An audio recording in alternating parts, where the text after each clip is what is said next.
First of all, I want to say that I'm very happy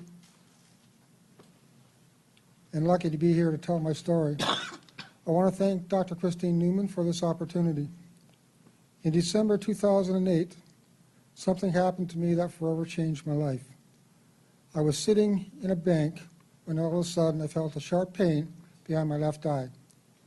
It actually lasted about a minute. It was so excruciating that I screamed out, which startled both me and the bank officer I was talking to. Once the pain was over, I finished my business, walked out to the car.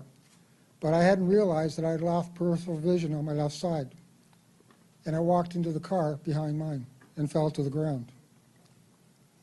At the time, I did not know what was happening.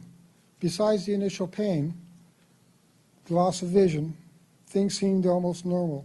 So the next day, I went to an optometrist because I thought I needed new glasses. During the examination, he asked me some questions, and based on the answers, he went to the reception desk and asked her to call Mount Sinai Hospital. Now, I'm sitting in the chair, and I could hear what he's saying. And I was a little confused because he was saying that I should be seen immediately. He ended up telling me that he thought I was having a mini stroke and I should go to the hospital.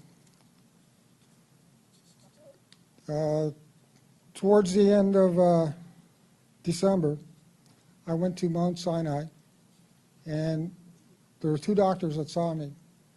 They could not agree on what kind of treatment I would need.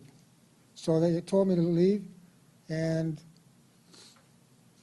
call after Christmas for an appointment. At the end of December, I felt that same pain, and this time I felt like I was going to faint. So I called 911, and they took me to St. Joseph's Hospital, where I underwent a bunch of tests, CAT scans, MRIs, blood tests, and I was told I had a massive stroke and I was lucky to be alive. Over a week, I was there over a week, and every day I kept on saying, "Can I go home? No. Can I go home? No." The thing is, I felt fine. I looked normal, I talked normal, everything to me seemed okay. But I did not understand the gravity of what happened to me. Eventually they let me go. My daughter took me home and made sure everything was okay. First thing I did was light up a cigarette. I hadn't had one in a week. And then I decided I wanted a home-cooked meal. Hospital foods will do that to you. I had a problem. I couldn't understand the directions. I didn't know how to cook it. That was the first experience at my deteriorating abilities. I slowly began to realize how much my life had changed. I tried to log on to my email, and I couldn't remember the password. Then I got like a bad feeling. What else have I forgotten? Turns out I forgot everything else.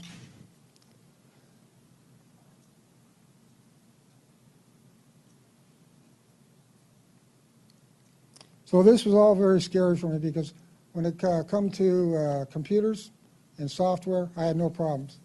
I was kind of like a little expert. Now, I have to go to my daughter for help, or I have to wait for my computer expert.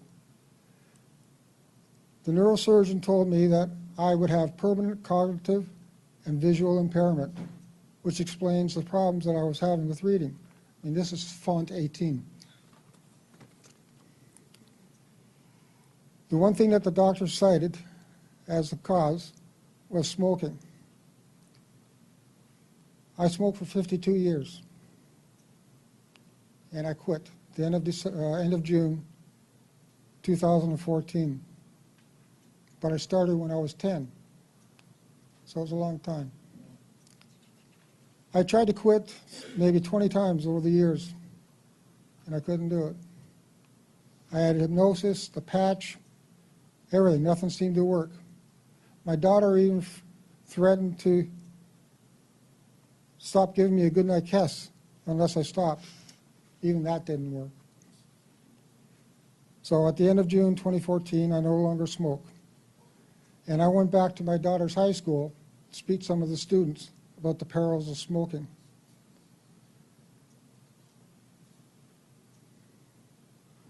I wanted to tell the young people that if you smoke, you run the risk of heart, lung, and also brain damage, because smoking can lead to dementia. It wasn't easy, but I managed.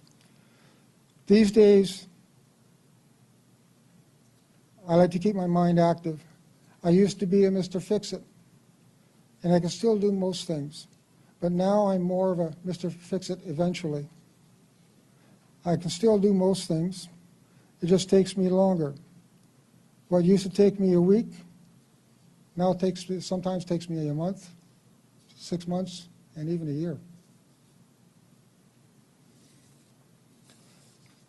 But hey, I'm retired now, so it doesn't matter how long it takes. Let me give an example of, what I start, I always finish. Example, in 2002, I traveled to Haiti with my daughter's class as a volunteer. And we volunteered at an orphanage. The experience affected me so profoundly that I was compelled to write it down.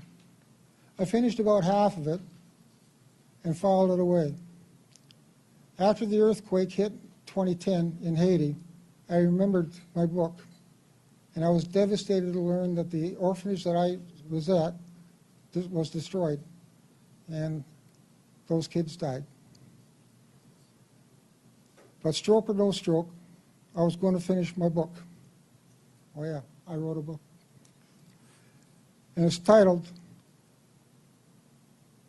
Live or Die, The Struggles by the People of Haiti to Survive. And it was published in August of 2012.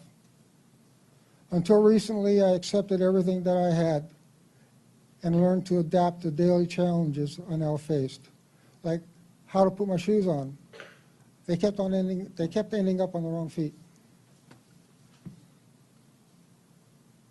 I realized that I needed help, support, and answers. When I was released from the hospital, I was given appointments with doctors and dates for tests, scans, and more scans, but no information about support groups. The first years after the stroke, life was a little difficult for me and my family.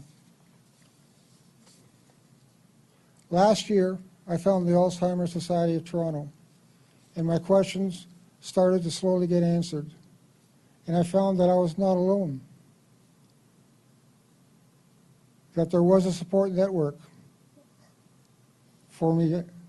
Since then, I'm not only better prepared for future challenges, but I also find myself inspired and passionate about letting people know about the perils of smoking. So for the young people, stop smoking. Look at me, I look normal, but I'm not. I struggle. If you want your health, quit smoking. Thank you.